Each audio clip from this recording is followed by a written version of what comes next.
Hey everybody, what is going on? I hope you guys are all doing well and welcome to another tutorial video. In this video, I'm going to be explaining to you guys how you can find Temu coupons, so let's get right into it.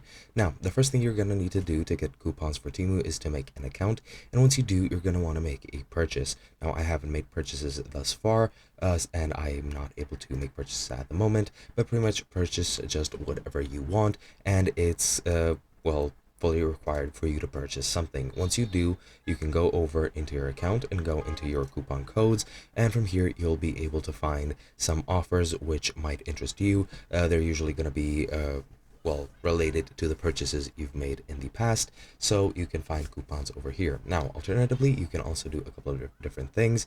If you go into account security, you can give them your phone number or any other pieces of information which they might need, and if you sign up for email newsletters or SMS campaigns, or if you follow their social media, they might have seasonal coupons available for you, which you can then use and redeem as vouchers and coupons. Then to redeem them, just go into coupons and offers, and then you just need to enter the coupon code and click apply, and that should be pretty much all there is to it.